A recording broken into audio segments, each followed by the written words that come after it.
There are many therapies that have been approved for adult multiple sclerosis that may or may not be formally studied in pediatric onset disease, depending on a variety of factors. New therapies that are coming forward at the present time are required by both FDA and the European Medicine Agency to have a pediatric clinical trial design and to actually launch a pediatric multiple sclerosis trial for almost all of them.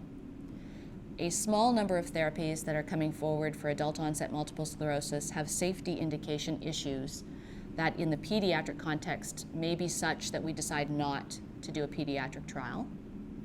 And if that's the case, it would be based on concern about toxicity in a younger patient, for example.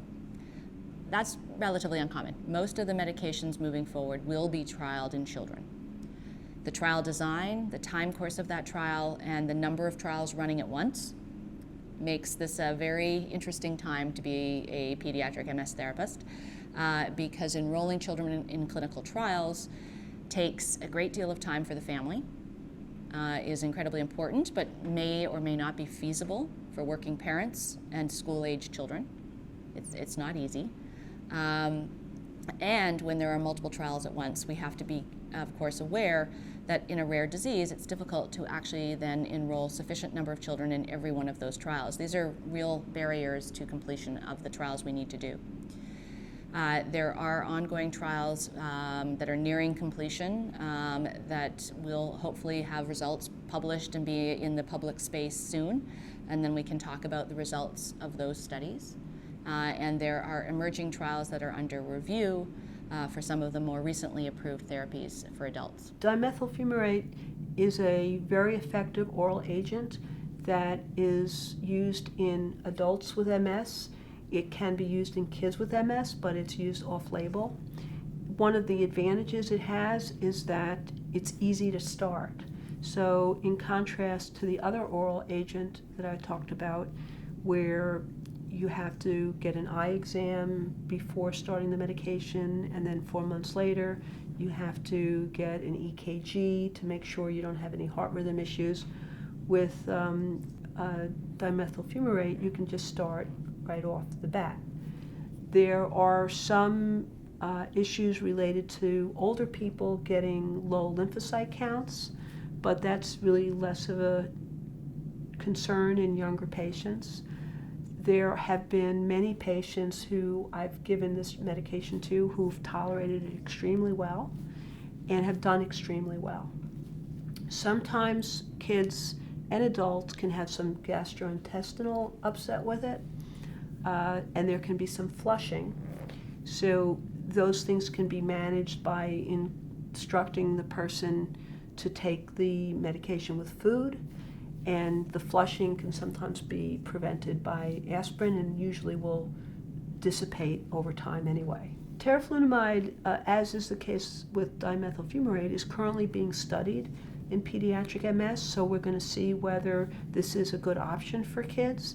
It has the advantage that, in contrast to dimethyl fumarate, which is twice a day, of only being once a day, there are a subgroup of patients who clearly do extremely well with this medication.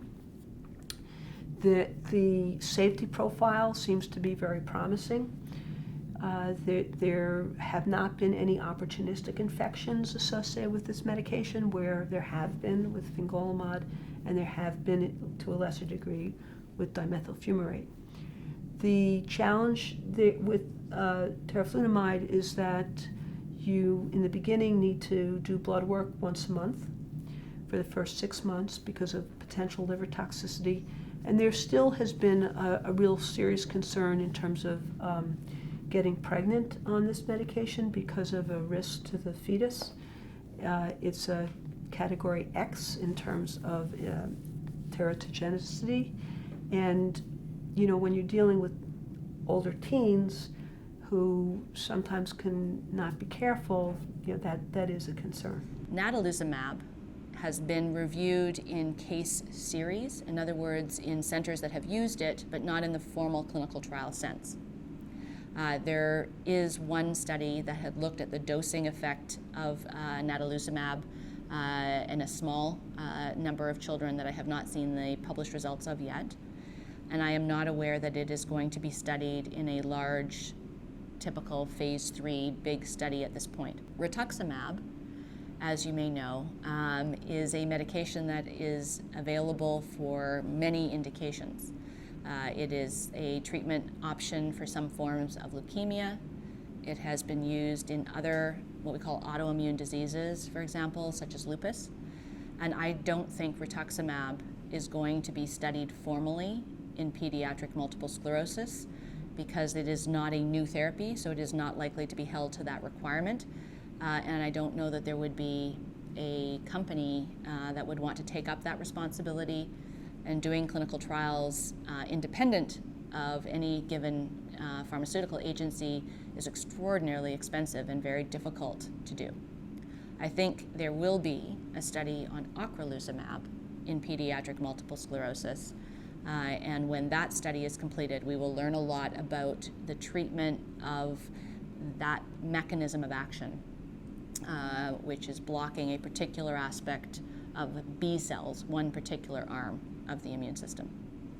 I think that will inform on how those type of therapies work in pediatric multiple sclerosis, and there will then be potentially, if approved, availability of Ocrelizumab for pediatric onset multiple sclerosis, and I think Rituximab will likely remain as an off-label choice for some children and in some parts of the world.